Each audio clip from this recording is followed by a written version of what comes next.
Buenos días, queridos hermanos y hermanas. Les saludo con mucho afecto y cariño desde aquí su Rincón del Diácono en Monterrey, Nuevo León, México, en el que seguimos día a día meditando la palabra de Dios. Gracias por su compañía, gracias por su confianza.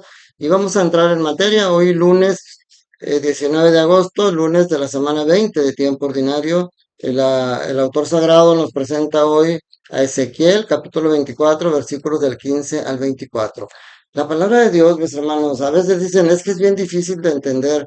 Pues no, digo, obviamente necesitas pedir al Espíritu Santo para entender el verdadero mensaje, pero se puede y para eso estamos aquí juntos y meditarlos. Porque miren, en esta primera lectura, tal parecería que Dios nos dice que no debemos de guardar luto por cuando perdemos o cuando fallece un ser querido.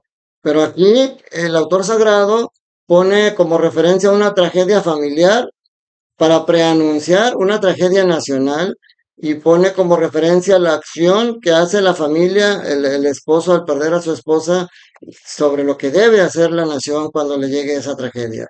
Porque dice el autor sagrado, voy a arrebatarte repentinamente a tu esposa, que es el encanto de tus ojos. Fíjense como cuando le dice a Abraham que mate a su hijo a quien tanto amas, o sea, que que esto va en consonancia con el evangelio que vamos a leer ahorita. Habla del sacrificio, las cosas que tenemos que desprendernos para realmente estar en consonancia con Dios.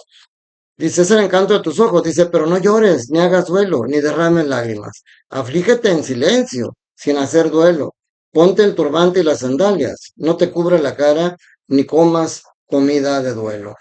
Entonces, parece que le está diciendo que no debe de guardar luto. Y dice que en la mañana, cuando la gente vea tu actuación, le va a preguntar, ¿quieres explicarnos qué es lo que estás haciendo? Y ya y le dice, ahí aprovecha y le abra la profecía.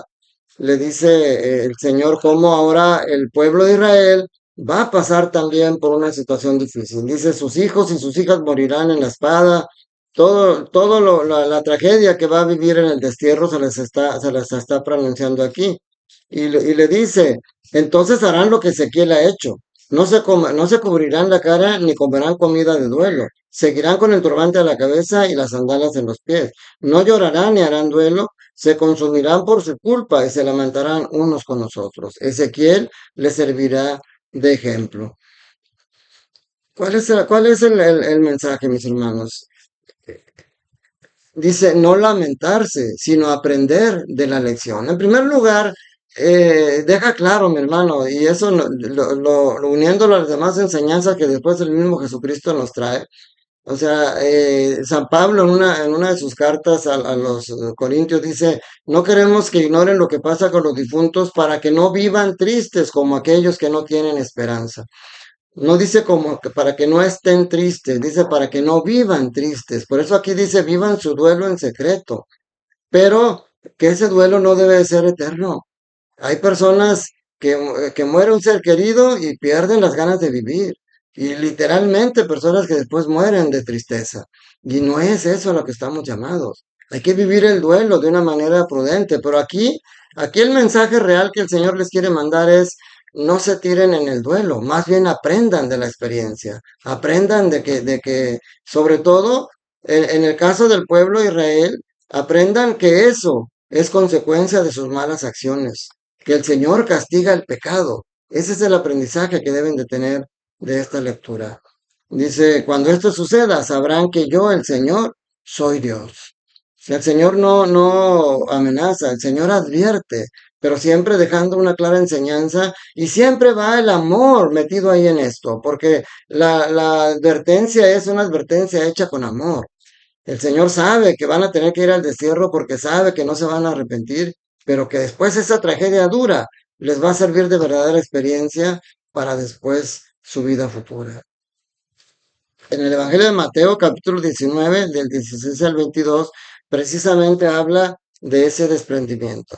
Aquí, a lo mejor de una manera muy dura en la primera lectura, Dios utiliza a Ezequiel y lo hace vivir una tragedia de perder a su esposa para poder que eso sea una enseñanza para la gente. A veces no entendemos por qué Dios permite que pasemos por situaciones difíciles, pero tenemos que tener confianza en que siempre es, como dice la Escritura, todas las cosas son para el bien de los que aman al Señor. En este caso, en el Evangelio de Mateo, se presenta un joven y le pregunta, Maestro, ¿qué cosas buenas tengo que hacer para conseguir la vida eterna? Jesús le dice, si quieres entrar a la vida, cumple los mandamientos. Y él replicó cuáles. Y fíjense qué interesante es esto. En otro pasaje, en otro evangelista sinóptico, Jesús le pregunta, ¿qué dice la ley? Y dice, pues cúmplela. Aquí le pregunta, le dice, cumple los mandamientos y cuando le dice cuáles, fíjense los que menciona.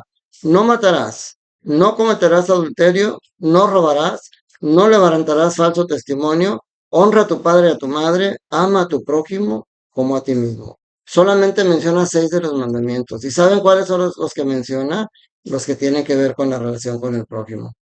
O sea, el amor, no menciona el amor a Dios, porque eso se da por sentado, pero sobre todo porque el amor a Dios no te sirve de nada que tú ames a Dios si no amas a tus hermanos. Ya lo hemos dicho que es la señal de la cruz. Una cruz con el puro palo vertical no es cruz, necesita la otra. Para que tú tengas la salvación, tienes que tener las dos. Por eso, este joven rico, como era fariseo y cumplidor de la ley, pues yo creo que cuando escuchó eso se llenó de alegría, porque le dijo, todo eso lo he cumplido desde mi niñez, ¿qué más me falta? O sea, por un lado, una buena actitud, ¿qué me falta? Yo quiero ganarme el cielo. El problema es que a veces la respuesta que nos da Dios no es la que quisiéramos. A veces nos pasa eso en la vida diaria.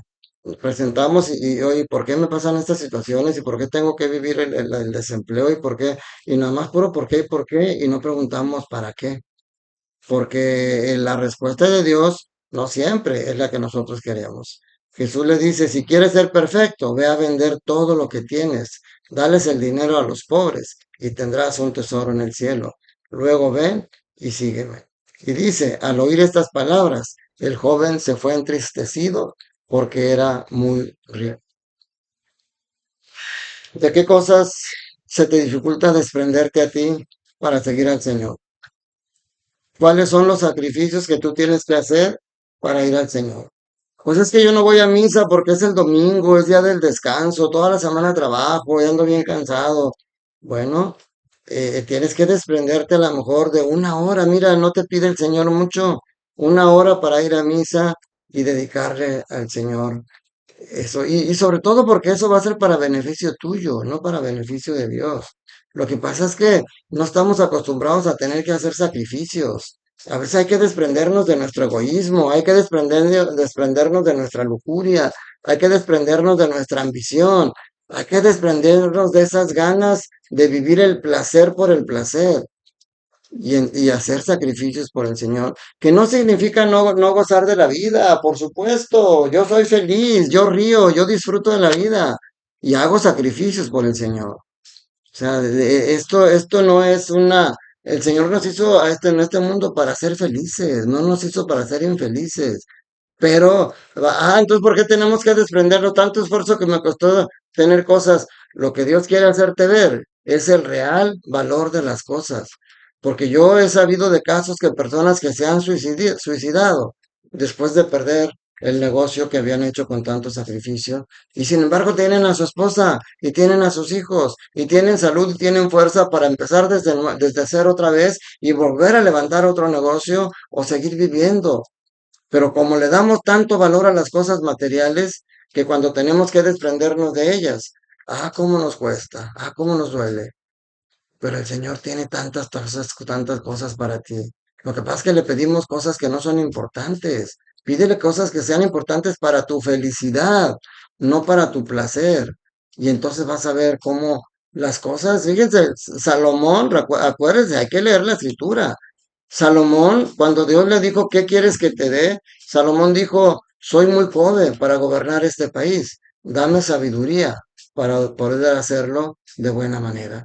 A Dios le agradó que esté siendo joven. No le hubiera pedido dinero, poder, inteligencia. No, le pidió sabiduría. Hoy, ¿qué piden los jóvenes de hoy? ¿Qué pides tú hoy para poder gobernar tu vida? Le pides dinero, le pides riquezas. ¿Cuántas personas nos dicen, ay Señor, que me gane la lotería? Ponte a trabajar y pídele al Señor, dame lo necesario para vivir bien, Señor. No me des de más porque puedo volverme soberbio, pero no me des de menos que pueda llevarme al robo. Dame lo necesario para vivir y Dios te da lo necesario y más para que también puedas compartir con las demás personas. Nosotros, Dios tiene muchas cosas para nosotros, pero hay que desprendernos. Y después te lo va a decir, lo que tú entregues, te lo va a devolver al ciento por uno. En bendiciones, en salud y en muchas cosas, pero sobre todo en una vida eterna junto al lado del Señor en el reino de los cielos. Que la bendición de Dios Todopoderoso, Padre, Hijo y Espíritu Santo, descienda sobre ustedes, sus familias, trabajos, escuelas y permanezca para siempre. Te mando un fuerte abrazo, ánimo. Dios te ama y quiere que seas feliz.